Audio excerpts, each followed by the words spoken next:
All right. Should be live now here on YouTube. I'm just going to make sure that everything's all right and working as expected. My first live stream on this channel.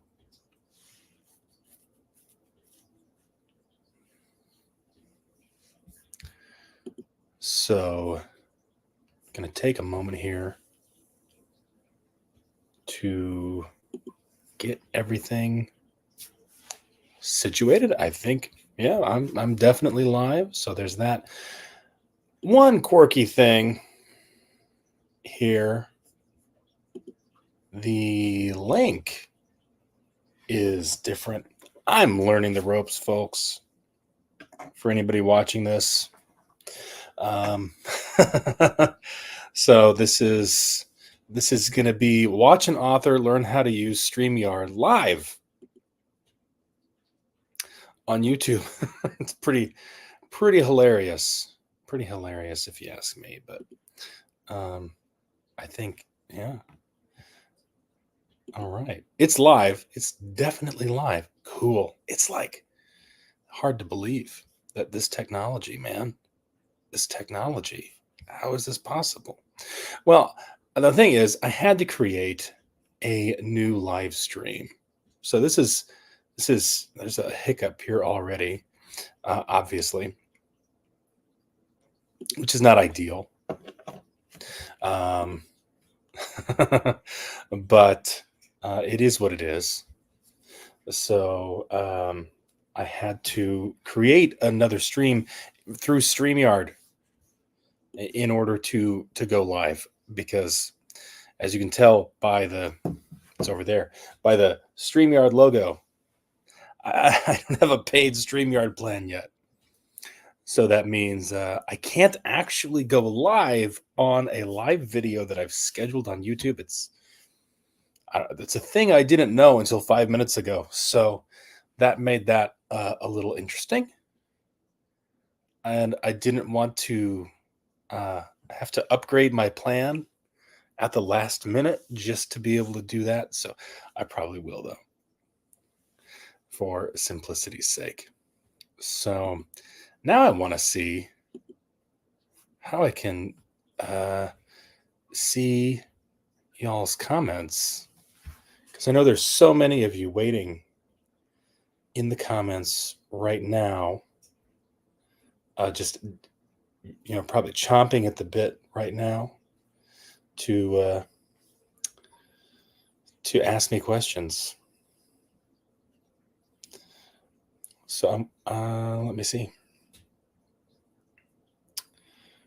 Okay, I think I've got that pulled up now so I can see the chat. Awesome. And I can see myself. I think it's working. Perfect. So yeah.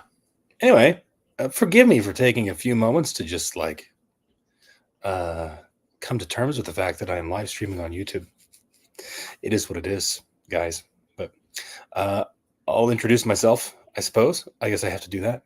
I am an author, a guy, a man named Jack Shilkaitis, and I write some books. I have written, I don't want to count how many books I've written right now. That's really when you're a writer, when you're truly a writer, and this is not me trying to brag, but when you're truly a writer, you lose track. You honestly lose track of the number of things you've written over a certain amount of time, whether that be books or blog posts, whatever other people write. I'm sure other writers feel the same way. You lose track. Eventually, you have no idea how much you've written. People ask me, how many books have you written? Well, I know how many I've published, but I've written others that have never seen the light of day. They might someday. But I currently have a 9 book series available on Amazon. Scions of Oth is the name of that series. We'll talk about that a little bit tonight. I'll probably just be talking to myself. That's totally fine. Uh, I have no delusions of grandeur whatsoever. I know I am here talking to myself about myself, and I actually think that's kind of hilarious. And maybe somebody else will stop by and think that's hilarious too. Maybe laugh at me a little bit. I'm, you can dream, right? You can dream. But as I was saying before I got sidetracked there, Scions of Oth.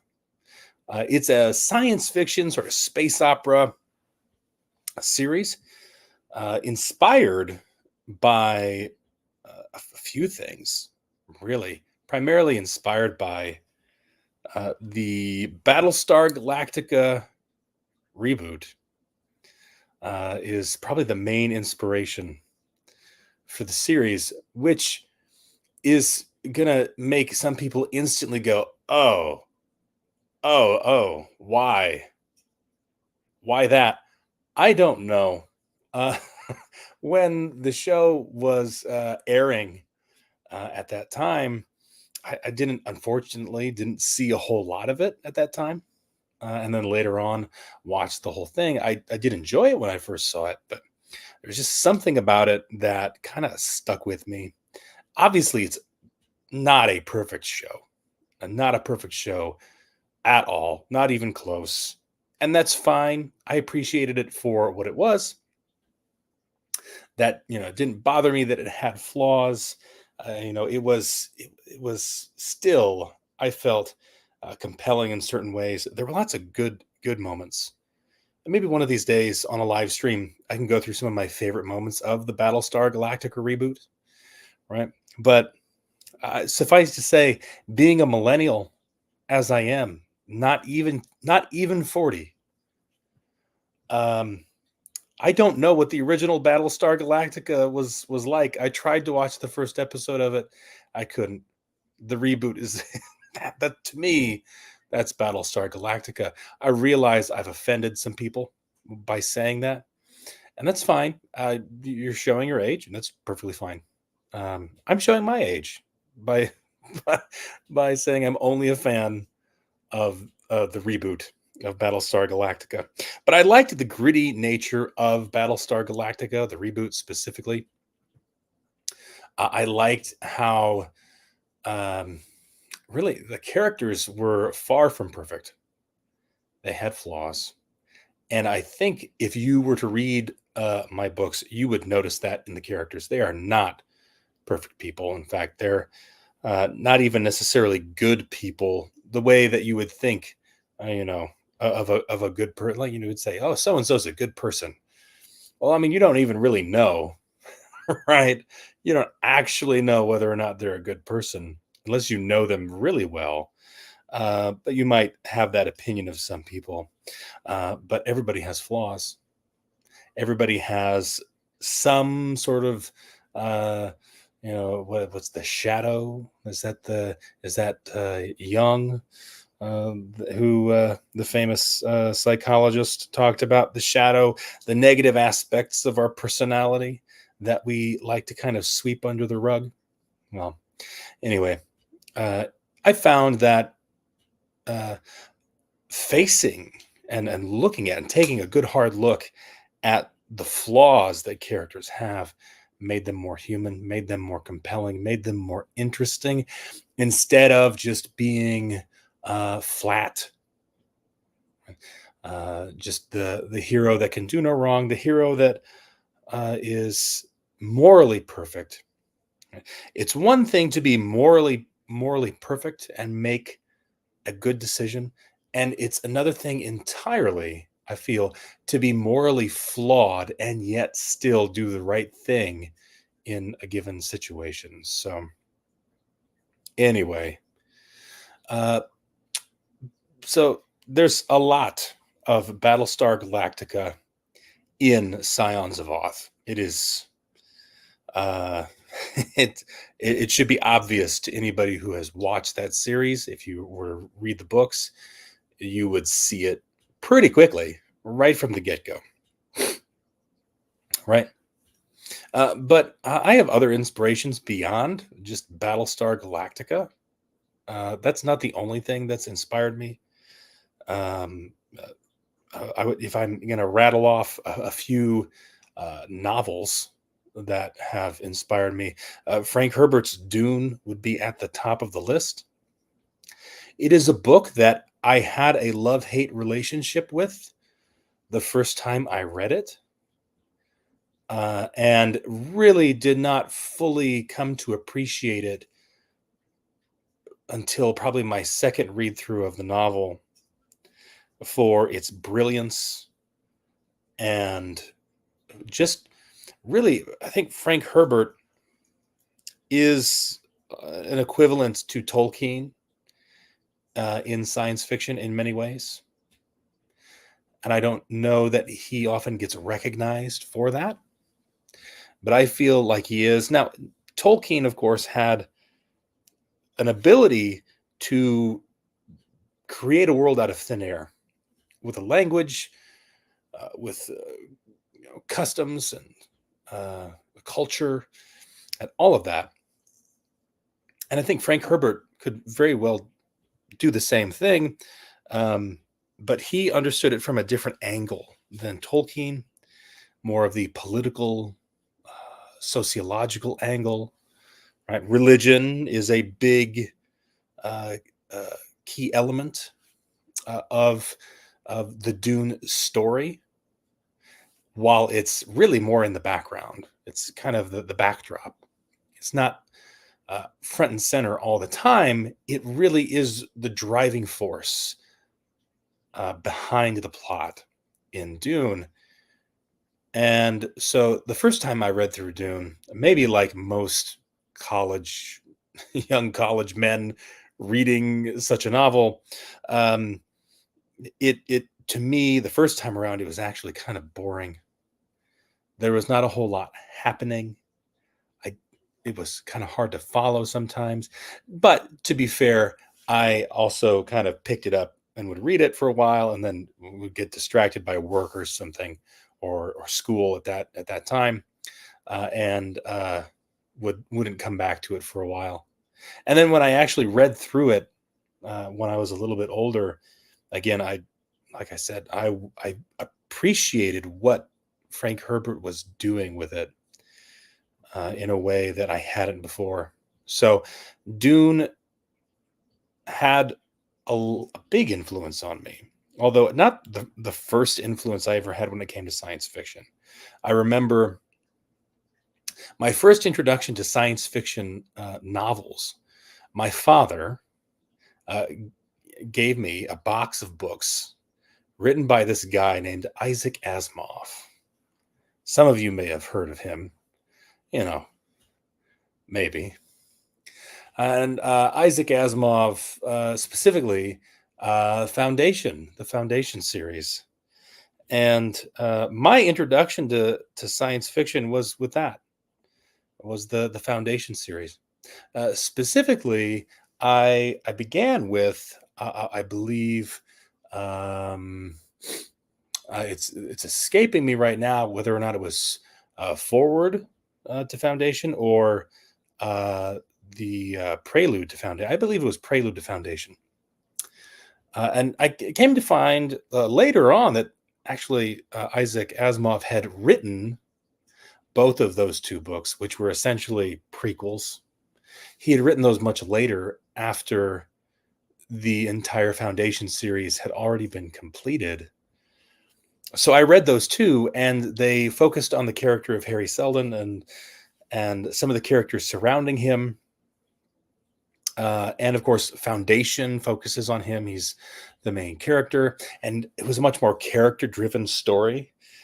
And then I got into the main Foundation series, and it was totally different. It was kind of it was a unique experience. Excuse me, but Asimov definitely is what got me into reading science fiction, and then Writing science fiction kind of came naturally shortly thereafter. But I have to say that my some of my biggest influences were not books. As an author, that I don't know, it probably sounds strange. You would think an author is probably going to be inspired by other authors, but I think that's a misunderstanding about what it means to be a writer, what it means to be an author. Authors, like any creative individual, any individual who tells stories in whatever medium they tell stories, you don't often, I think, and this is what I've observed, you don't often wind up replicating exactly the thing that inspired you. And sometimes that means that what inspired you, you wind up creating something in a completely different medium. So while I definitely read science fiction and was inspired by it, I, well, I mean, first of all, Battlestar Galactica is a TV show, right? No, it's still storytelling, but one of the mediums that inspired me perhaps the most and had the most influence on me were video games. Again, a very millennial answer, but video games.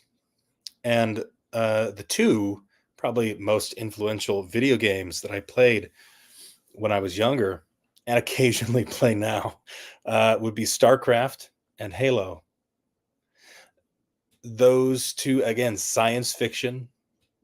I definitely have a preference for that over fantasy. But um, yeah, StarCraft, first of all, was also telling a story. If you've played StarCraft before, anybody who has, it was telling you a story while you were playing the game. And there was something about that dynamic that I just thought was really cool as a kid. And you could also make your own levels and tell your own stories. And I definitely did that. I played around with the campaign and level editor in StarCraft probably more than I actually played StarCraft itself, like the campaign or anything of that sort. Because to me, it was fascinating that I had essentially control over this world that I could build from the bottom up. And StarCraft, of course, was then later eclipsed by other games that came out from Blizzard. But I still felt like it was a very, very powerful storytelling tool because that's how Blizzard used it for their campaign. And it honestly is one of the first places in which I was trying to tell stories in that kind of more sophisticated manner. Now I was telling them to myself, but still, nonetheless. And then Halo, gosh, Halo more just because of the obviously very different from StarCraft. Halo's not the same sort of thing, but the storytelling elements in Halo, specifically the campaigns in Halo, um, at least you'd have to say the first three had a very very good story they were telling, and especially in Combat Evolved, excuse me, that story was I think delivered in a very compelling and effective way. Now since then, differing opinions on that, but I think everybody can agree that the first installment told a really good story, and the fact that that was paired with this action game with aliens and spaceships and big dumb objects, right? I found fascinating and interesting. So, but video games had a huge influence on me as a millennial kid. And so that's really where my writing sort of sprung out of, was more my attempts to tell stories in video games, coming up with characters, coming up with ideas. And then those ideas, at least for me, they take on a life of their own. And for individuals who are creative, I think you can understand this. Your ideas, they will just catch fire, right, in your thoughts, and there's not much you can do to stop them. And as a young man in high school and then into college, I had a lot of ideas. And I started putting those ideas down on paper, uh, physical paper, but I actually started writing a story as part of a high school project to write a story. And of course, being a young high schooler who's into science fiction and stuff, it was a weird story, really weird at the first onset, and then it gradually kind of morphed into something a little bit more cohesive, and that eventually, over time, with a number of rewrites, a lot of polishing, and so forth, that eventually became my first self-published book, which is Clan of Ember's Apostasy, right? And that book was my first, foray into uh, self-publishing, and that was back in 2012. That's 12 years ago. That's so long ago. But um, yeah, I worked on that book for, whew, let's see. Let me think for a moment. Yeah, so I would have been 25. Was I 25? Yeah, I was 25 when I published that book. I was 25. And so I worked on it for about 10 years. I started writing it when I was 15, and so I worked on it for 10 years, and that includes rewriting it at least 2 times. So I would have written it 3 times. The original, the first rewrite, and then it got lost in a computer crash. Unrecoverable, didn't have it backed up. It was completely gone. 500 pages, because I didn't count words back then. I only counted pages. And I had 500 pages, and it was all lost. All of it gone, unrecoverable. Never able to get it back. So that was that. Not much I could do about that. But I rewrote it and then published it in 2012. I published the sequel in, I believe it was 2014 when I released that. And then life happened to me, as it happens to many in their mid-20s. I'll kind of leave it at that. Some drama, stuff that was good. Good stuff definitely happened. My son was born that same year that the sequel was released. Right? And that was a life-changing event. Obviously, that was the good. Well, there were some other things that have happened in my life since then, along with just becoming a parent, and you go through so many changes when something like that happens. And for, I think, a lot of creative people, that's a big adjustment. It was a big adjustment for me, someone who had lots of free time, right? Lots of free time uh, prior to that. And when, in order to be creative, you need that free time. You need to have time to just sit and think, to stew in your thoughts, to brainstorm, to let ideas flow. And that takes time. And then you become a parent and you lose some of that time, and you have to become more efficient. And that's what I've done now. Now here I am, an old man.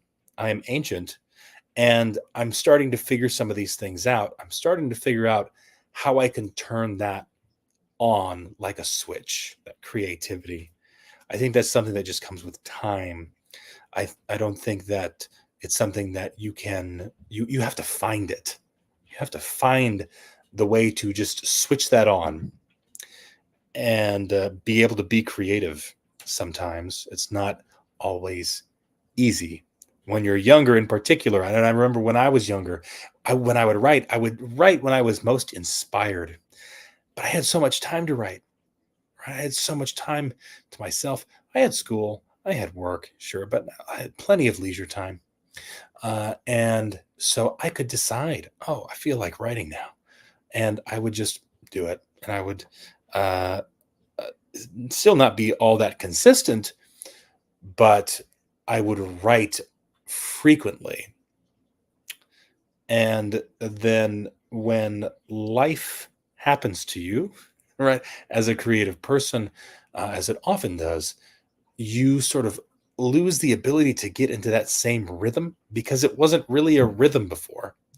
And so you have to learn rhythm, and you have to learn the rhythm of your own creativity. And like I said, now at the point, here I am, an old man, like I said, and I have the ability to just turn it on like a switch. I know what I need to do to put myself in the position to be creative whenever I want to. And I'm thankful for that. It's not something that came easily. It's come after some frustration, right? Definitely some frustration over the years. If you're a creative person and you are not creating, you are in pain. I think that's maybe something that a lot of folks who aren't creative maybe don't understand. And when I say a creative person, I don't mean that you have interesting ideas. I mean, you're the type of person that has the urge and the drive to create, to make things, whatever those things happen to be. And if you're separated from that process for any length of time, it hurts. And in fact, it really leads to you kind of, you know, having negative thoughts about yourself. You think negatively about yourself because you are not doing the thing that you want to do. I'm also a very goal oriented person, along with being creative. And so my creativity comes with goals. It comes with ideas and dreams of things that I could do and accomplish, and not things like I'm going to be famous and make $1 million, and no, not the money, not the money. No, just the accomplishment of doing those things, telling the stories I want to tell. It's a burden, and you walk around with it every day. As a creative, somebody who creates, you walk around with that burden every day. And until you develop the ability to manage your time and to be able to just get in that zone uh, in a snap, it can be really hard. You'll, I've spent years, not many years, mind you, but I have spent years, multiple years, where I haven't written that much. And your writing just kind of sits there and languishes, and you wonder to yourself if you can ever go back and actually pick it back up and continue on and finish what you started. You doubt yourself. I've been through all of that. And the thing you find out is when you come back to it, it is in fact, like they say, like riding a bicycle. It is in fact very much like that. When you get back into it, all those things that you learned and knew are still there waiting for you. And writing is that same way for me. I always come back to it. And what's interesting is that maybe a lot of creative people can say the same thing. I have been telling stories my whole damn life. I realized I found at one point some drawings that I had made when I was like, I don't know, 4 or 5 years old. My mom had them somewhere. She gave them to me. She found them and gave them to me. So I guess she found them, not me, but whatever. That's a that's a minor detail. And the illustrations had a story to go with them, but it was written by an adult. It was something I dictated to, I think it was my aunt who actually wrote down what I was dictating. and I illustrated it. And so looking back at that, it's like, wow, I've been doing this my whole life. I've been telling stories since I was a little kid. My parents owned their own business, still do. And growing up in um, as a kid of small business owners, right, you do wind up having a little bit of free time. My parents had to work in the evening, so I would be there at the business. So I had some free time on my hands, and I started making comic books. I would take the printer paper and some pens, and I would draw comic books. Made up my own superheroes and everything, and I thought it was the bee's knees. And I was going to use their photocopier and make copies of these comic books and sell them to their customers for a quarter. It didn't take off, mind you, really because I wasn't that organized. I didn't wind up making that many copies. I did have a table at one point though. I don't think I sold anything, so not much has changed. Um, okay, quite a bit has changed since then, I should say, um, but I was doing stuff like that the whole time, and so looking back, it all just makes sense. You know, I was made to tell stories, I suppose, is one way to look at it. So all the things that inspired me along the way, whatever they happen to be, a TV show that's a reboot of another old TV show, some maybe uh, pretentious political oriented science fiction that some people can't stand, right?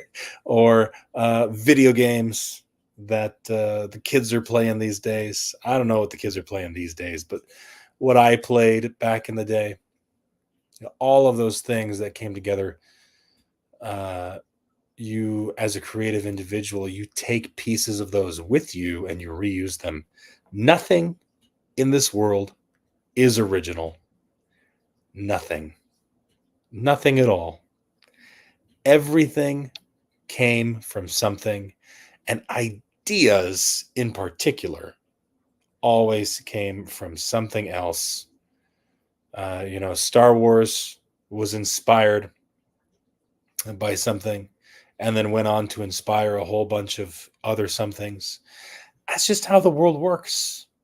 So when people complain about how in movies and cinema that nobody comes with any original ideas, uh, sometimes it's the complaint that everything is just a remake. That's what's been going on lately. And I think we're at a period where we're trying to reimagine ourselves. We are trying to remake ourselves. I remember when I was younger, it was the curse of the sequel. The second movie would never be as good as the first.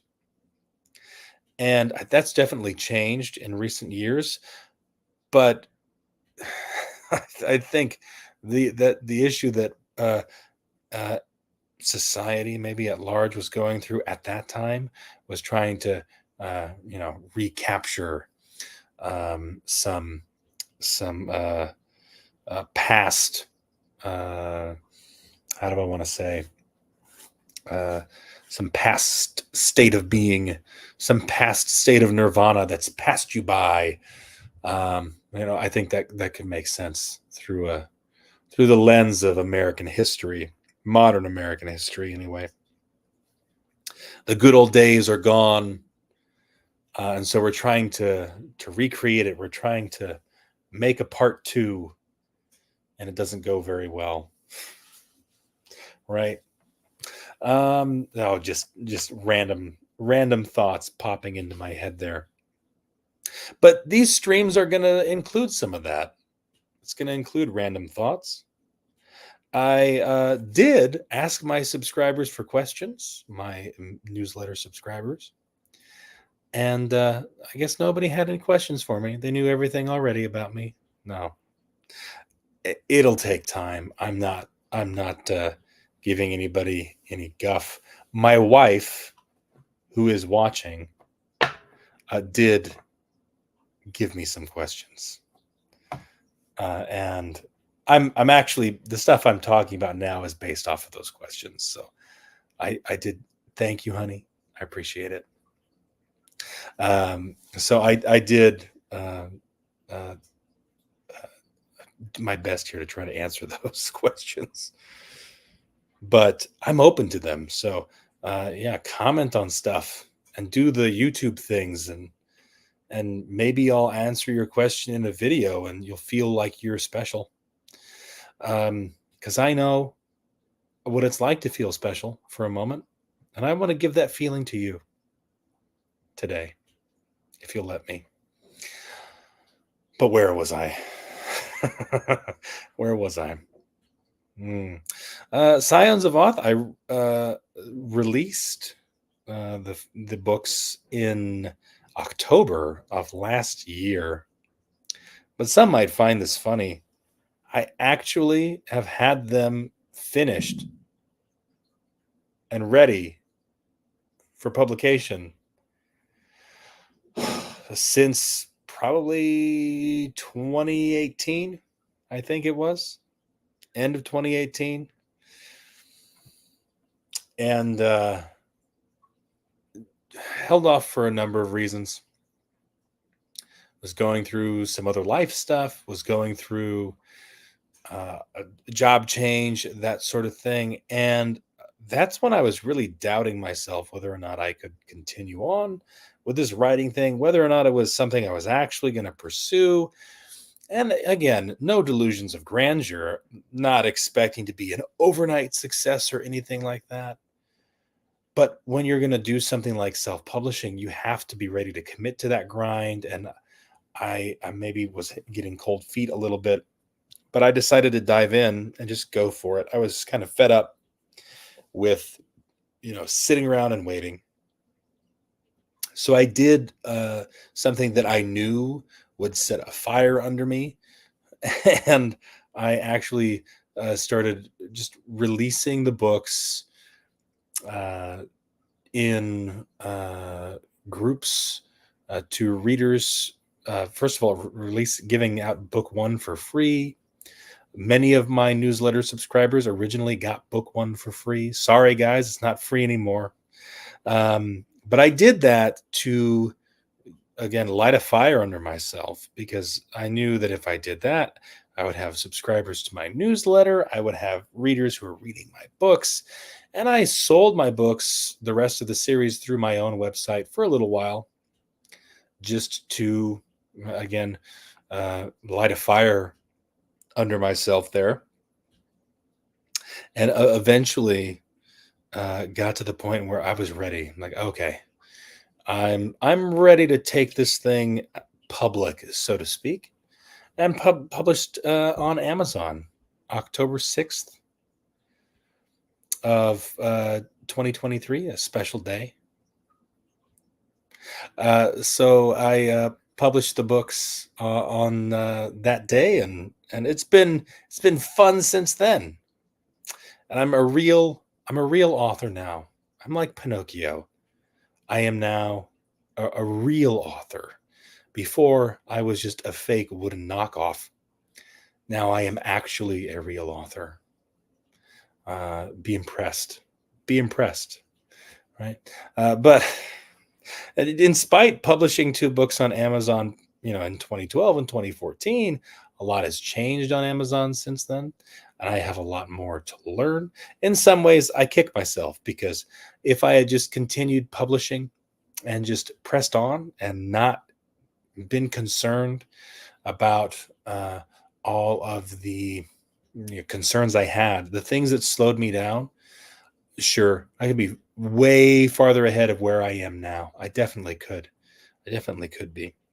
I let some things slow me down. I let doubts slow me down, and just I don't know, what seemed infeasible at the time. It seemed like it wasn't possible. Like I wasn't going to be able to do it for a number of reasons. Money was one of them. For those who don't know, self-publishing is not necessarily cheap if you're doing it the right way. I mean, there's lots of ways to do self-publishing, and there are ways to do self-publishing that are definitely cheaper. There's some folks out there who produce low content books, for example. They're producing like a planner or something like that or whatnot. But I'm talking about like actually, okay, you're going to write a book. Well, that takes time, right? For starters, if you're going to write any book, even a short novel, it takes time. For one, time is money, guys. It is literally money. So, um, in that sense, it costs you time, which is even more valuable than money, really. And then if you're going to do it the right way and you're going to hire, an editor, especially if this is your first novel, you're probably going to need to hire two editors because you're going to need somebody to fix all the typos. There's that. That's important. Find all those things. I mean, you can do it yourself. It can be done. It's very difficult, though, but it can be done. But still, maybe you're going to hire somebody to do that, but you're probably going to definitely, not probably, you're definitely going to want to hire a good, I guess I should say, literary editor. And a literary editor is going to look at your story and they are going to critique it and make suggestions on changes you could make to the story itself. They're not going to fix your typos. They're not going to fix that stuff. They're going to tell you how to produce a better story. And that's something that you'll need when you're just getting started. And that costs money. And in fact, a new author, it's going to probably cost you more money because you're bad at writing. And as you get better at writing, it will actually wind up costing you less. This is actually something that my literary editor told me when I first hired him, that it's just a little unfair because I was new. I was also young, but I was new. And it was going to cost me more because he had more work to do. And and he was right. He was absolutely right in hindsight. And so you do all that. You hire the editor, right? You probably have to buy some software along the way. You can write a book in Microsoft Word. You definitely can. You can do it, but there's some nice formatting tools out there. There's some nice software that you might want to use to help organize your story a little better, and that's going to cost you money. And then you're going to need to hire a cover artist to make some killer cover art of your spaceships that look like chess pieces. How do I go? I go this way. I go that way. There we go. Um, and that's going to cost you money too. And all of that adds up over time. All right. And publishing a book can cost you thousands of dollars if you're trying to do it the right way. Now, is there a cheap way to do it? Absolutely. Absolutely, there is. And if you're going to skimp on anything, I would say, well, you can skimp on the cover art in a way. I would suggest using stock images before you use something like an AI art for a dedicated book cover. That would just be my suggestion. I love AI art, by the way. Big fan, doesn't bother me at all. But just for copyright purposes and so forth, a stock image is probably going to be better in a number of ways. So you could cut some costs there, but even then, your editing is going to really matter. And a lot of those things weighed on me when I was a new self-published author, and I hesitated to just put myself out there because I felt it was kind of like a perfectionist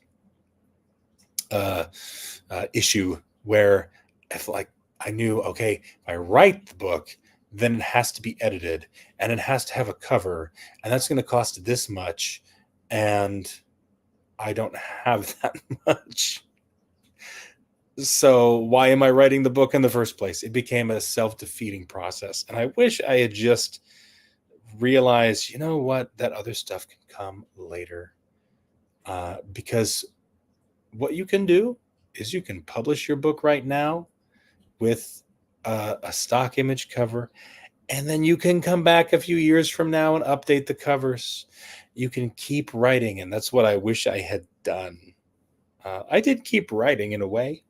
I didn't continue publishing. I wish I hadn't stopped with the publishing side of that.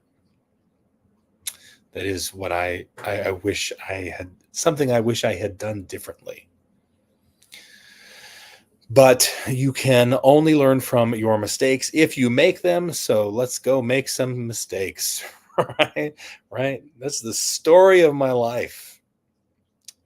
But now, you realize when you get to be my age, which is not quite 40, some of you probably figured out the math based on when I said I published my first book, but that's beside the point. When you're not quite 40, you realize you still have a lot of life ahead of you.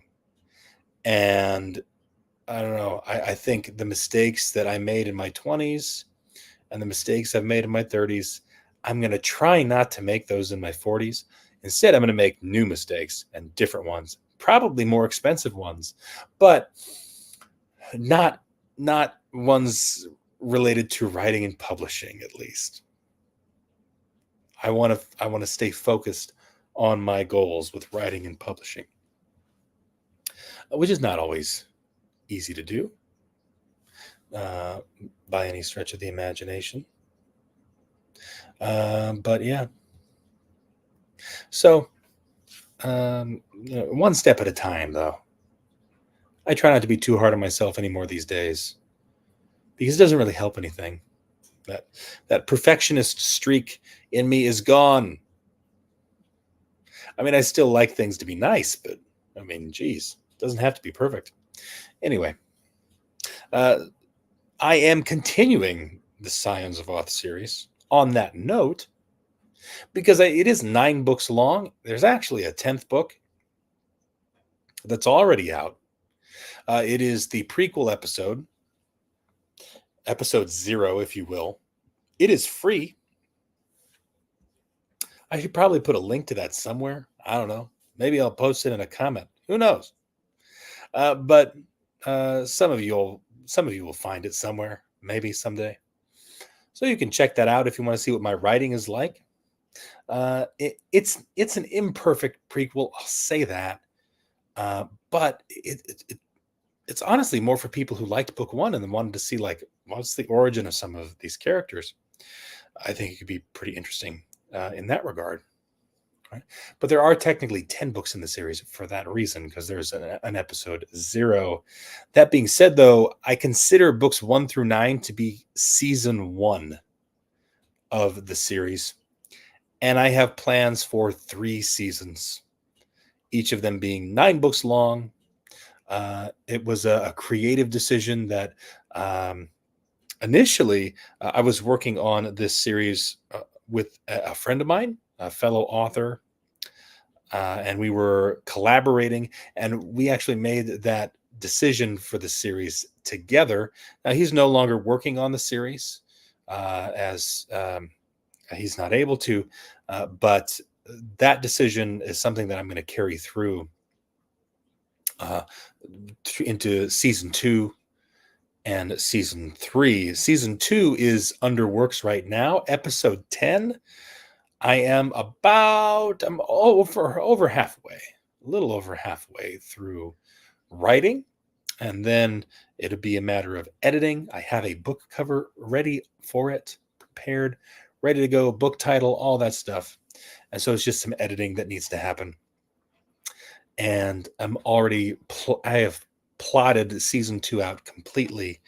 So it's just a matter of adjusting course as I continue on through season 2. But at the pace that I am writing these days, which is really some of the most consistent pacing I've had, really, and that I can think of in recent years, I think I'll be able to get through it relatively quickly and have some regular releases throughout 2024. We'll see. I'd like to wrap up season 2 by the end of 2024. That would be nice. It'd be great. might have to extend it into 2025, however. And I have some ideas for some other spin-off series as well that I do want to write as some bonus content for folks and just to explore other characters. There's a lot of different worlds within my world. It's science fiction, so it's very easy to do because I can say, hey, there's this planet over here and there's this planet over there, right? And so it's a easy it's like a magic wand for the science fiction author. You can just say, hey, there's this planet over here, and everything's totally different there. And we're gonna go tell a story in that universe. I have more stories to tell in this universe beyond just the main line episodes in the Scions of Oth series. In fact, one of those spin-off series is being released to my newsletter subscribers right now. I'm releasing it in chapters, a couple chapters a week, sometimes two, sometimes three, because I do it by the length of the chapters is what I release. So some of the chapters will have just two chapters, some will have three, but I'm releasing those each week to my subscribers. So if you want to join my mailing list, you can get access to that. It focuses on some of the side characters, really one of the main characters, but some other side characters and some characters that are unique to that specific side story. So some characters that I find interesting and stories that I want to tell as well. So that spin-off series is something else that I want to work on, and we'll see how much I want to continue writing or how long I want to continue making this universe my main focus. I do have my first series, Clan of Embers, that I do want to go back to. I do want to finish that series, and I have some stories in that world that I want to tell. And then I have ideas for other universes and other series that I want to get to someday.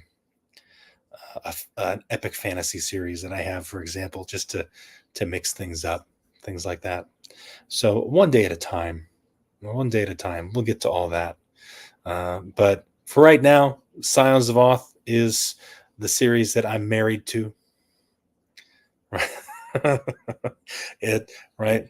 My wife is probably getting a kick out of that right now. But for right now, it is the series that I'm focusing on and that I'm putting all my effort into. And I'll write it until it seems like it's at a good spot. And I don't know when that will be. Maybe I'll be writing in this universe for the next 5 years, maybe 10 years, maybe less. I don't know. But I'm definitely going to finish the main series all the way through to 27 episodes. That's the goal. Episode 27. That'll be the day, right? That'll be the day.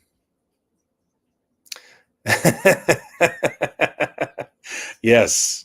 Definitely married to it. No, yes. The reason it's funny for anybody who wants to know, anybody who cares, um, my current wife is my favorite wife. I was married once before. We'll leave it at that. That's enough personal details for now, but that's just an inside joke. But yeah, so this has been a fun stream. It's just me talking to the universe. I'll probably take this video, this long form video, and chop it up into little shorts and put them on YouTube and do things with them. So don't feel bad if you're a subscriber who, maybe you're watching this video. I don't know when you're watching it. This is the first live stream on this channel, so who knows when you're watching it or if anybody is ever going to watch it. I don't know, but that's beside the point. But I'm going to put some shorts out there using this content as well. Some of it will show up in my newsletter, so it'll be fun. But yeah, good stream so far. I think I have a lot of these thoughts. I am the kind of person who talks to myself, so this is not hard for me. I just sit down and I do this all the time. I talk to myself all the time, so not difficult at all. This is simple. I'm used to this. I should have been recording it the whole time for this purpose so that I could use it for something like this, right? Oh, well. Anyway, I'm going to wrap things up here for this stream. Anybody watching, thanks. If you managed to watch through the whole thing, you're a saint. How do you do it? How do you put up with this? You're a good person. You really are. Don't let anybody tell you otherwise. Right? Because at the end of the day, guys, it only matters if you feel good. Obviously, that's not true. I'm sorry. But this was fun. I hope to see you all next time. I'm going to sign off. Adios, kids. Be good.